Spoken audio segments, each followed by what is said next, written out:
رسول کریم صلی اللہ علیہ وسلم نے اکثر جو اپنی پوری زندگی کے اندر روٹی استعمال کی ہے، احادیث کی روشنی میں یہ بات ذکر کر رہا ہوں کہ وہ اکثر جو کی روٹی ہوا کرتی تھی، گندم کی روٹی، جس کو اردو زبان میں گیہوں کی روٹی کہا جاتا ہے۔ گندم کی روٹی رسول کریم صلی اللہ علیہ وسلم نے بہت کم استعمال کی۔ اس کی عام طور پر ایک وجہ یہ بھی ذکر کی جاتی ہے کہ وہ اس وقت بہت مہنگی ہوا کرتی تھی، اس کے دام زیادہ ہوا کرتے تھے، اس کی قیمت زیادہ ہوا کرتی تھی، اس لیے رسول کریم صلی اللہ علیہ وسلم نے اکثر جو کی روٹی استعمال کی۔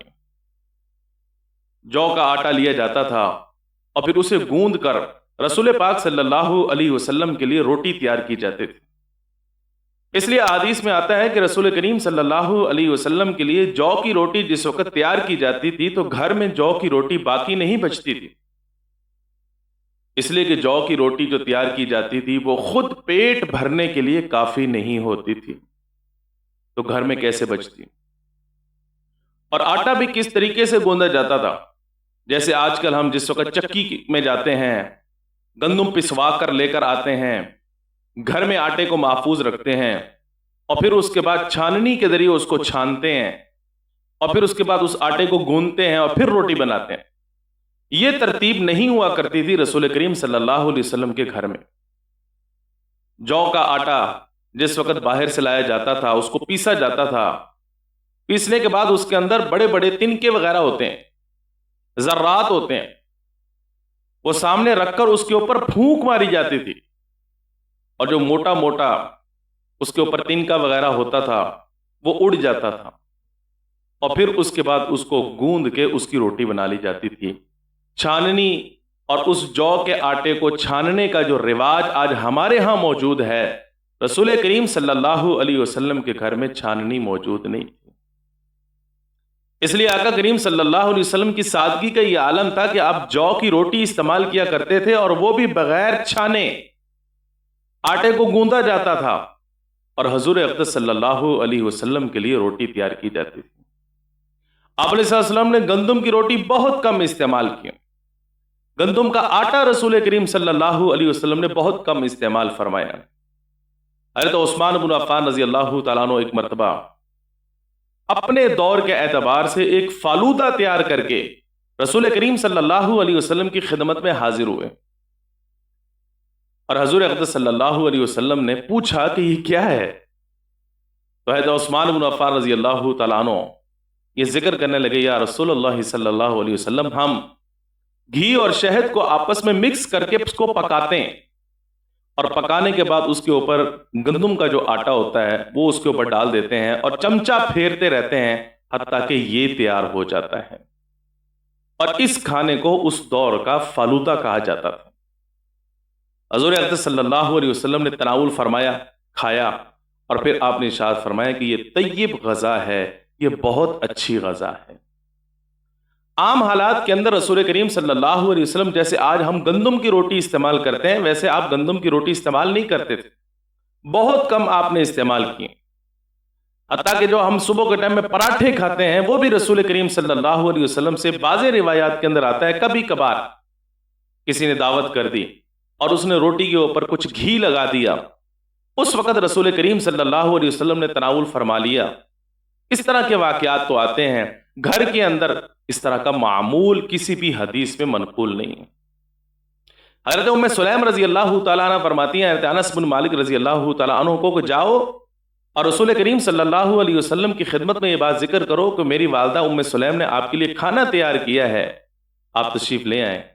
آپ کے لیے کھانا تیار۔ چنانچہ آپ کے ساتھ کچھ جمی صحابہ کرام بھی تھے، بہت زیادہ صحابہ کرام تھے، وہ سارے اٹھ کے رسول کریم صلی اللہ علیہ وسلم کی ساتھ حضرت ام سلیم رضی اللہ تعالی عنہا کے گھر یعنی حضرت انس بن مالک رضی اللہ تعالی عنہ کے گھر تشریف لے گئے، اور حضرت انس نے کہا حضور اقدس صلی اللہ علیہ وسلم اکیلے نہیں آ رہے، آپ کے ساتھ بہت سارے صحابہ کرام بھی آ رہے ہیں۔ اور اس وقت حضرت ام سلیم رضی اللہ تعالی عنہا نے جو کھانا تیار کیا تھا، اس وقت جو روٹی تیار کی تھی اس کے اوپر گھی لگایا ہوا تھا۔ تو رسول کریم صلی اللہ علیہ وسلم وہاں پہنچے اور آقا کریم صلی اللہ علیہ وسلم کے معجزے کا ظہور ہوا کہ وہ بہت کم کھانا بھی بہت سارے لوگوں کو کافی ہو گیا۔ احادیث کے اندر آتا ہے کہ وہ جو تھوڑا سا کھانا ام سلیم رضی اللہ تعالی عنہ نے تیار کیا تھا،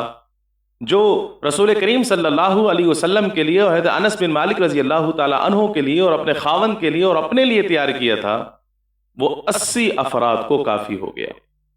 گویا رسول کریم صلی اللہ علیہ وسلم کے ساتھ مل کر تقریباً 80 کے قریب صحابہ کرام حضور کے ساتھ کھانا کھا رہے تھے۔ بہرحال اس وقت رسول کریم صلی اللہ علیہ وسلم کے اس معجزے کا بھی ظہور ہوا، اور حضور اقدس صلی اللہ علیہ وسلم نے اس وقت جو روٹی کھائی اس کے اوپر گھی لگا ہوا تھا۔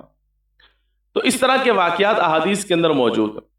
عام حالات میں رسول کریم صلی اللہ علیہ وسلم نے جو کی روٹی استعمال کی، میدے کی روٹی رسول کریم صلی اللہ علیہ وسلم نے اپنی پوری زندگی کے اندر کبھی استعمال نہیں کی۔ اور جو گندم کی روٹی ہوتی ہے، جس کو چپاتی کہا جاتا ہے، جس کو پیس کر، گندم کو پیس کر اور پیسنے کے بعد جو ہے اس کو اچھے طریقے سے چھاننے کے بعد اس کو باریک روٹی چپاتی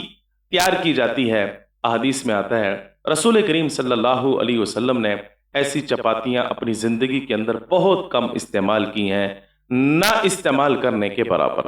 اکثر رسول کریم صلی اللہ علیہ وسلم نے جو کی روٹی ہی استعمال فرمائی۔ ایک حدیث مبارکہ کے اندر رسول کریم صلی اللہ علیہ وسلم نے یہ ارشاد فرمایا، اور اس حدیث کے راوی صحابی رسول حضرت ابو درداء رضی اللہ تعالیٰ عنہ، قوتوا طعامکم یبارک لکم فیہ، کہ تم اپنے کھانے کو تیار کیا کرو، اللہ تعالیٰ تمہارے لیے اس کے اندر برکتیں پیدا فرمائے۔ اس حدیث کے جو راوی ہیں وہ اس حدیث کا مطلب یوں ذکر کرتے ہیں کہ اس حدیث کا مطلب یہ ہے کہ گھر کے اندر جو روٹی تیار کی جائے اس کا سائز بڑا نہیں ہونا چاہیے، اس کا سائز درمیانہ ہونا چاہیے، چھوٹا ہونا چاہیے۔ اگر درمیانے سائز کی روٹی گھر کے اندر بنائی جائے گی، چھوٹے سائز کی روٹی گھر میں بنائی جائے گی، تو حق تعالی شانہ اس روٹی کے اندر برکتیں پیدا فرمائیں گے۔ بعض لوگ بہت بڑی روٹی بناتے ہیں، بہت چوڑی روٹی بناتے ہیں، تو وہ بہتر نہیں ہے۔ بہتر یہ ہے کہ گھر کے اندر جو روٹی تیار کی جائے وہ چھوٹی روٹی تیار کی جائے، اس کے اندر برکت زیادہ ہوگی۔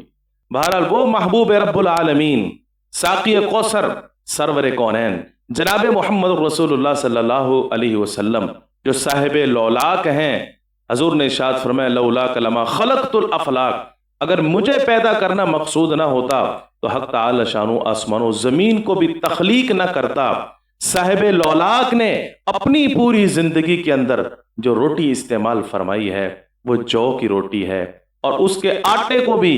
چھانا نہیں جاتا تھا، صاف نہیں کیا جاتا تھا، بلکہ اس کے اوپر پھونک ماری جاتی تھی، اوپر سے جو ذرات موٹے موٹے ہوتے تھے وہ اڑ جاتے، اور باقی کو گوند کے اس کا پیڑا بنا کے اور اس کی جو کی روٹی تیار کر لی جاتی تھی۔ اور رسول کریم صلی اللہ علیہ وسلم اس سادگی کے ساتھ اپنی زندگی کو گزار کے گئے ہیں۔ یہ ہمارے لیے مشعل راہ ہے کہ جس کے لیے پوری کائنات بنائی گئی تھی اس نے اپنی پوری زندگی کتنی سادگی کے ساتھ گزاری ہے۔ اللہ تعالی ہم سب کو اپنے محسن اعظم جناب محمد رسول اللہ صلی اللہ علیہ وسلم کی قدر کرنے کی توفیق عطا فرمائے، اور آقا کریم صلی اللہ علیہ وسلم پر کثرت کے ساتھ درود شریف پڑھنے کی توفیق عطا فرمائے۔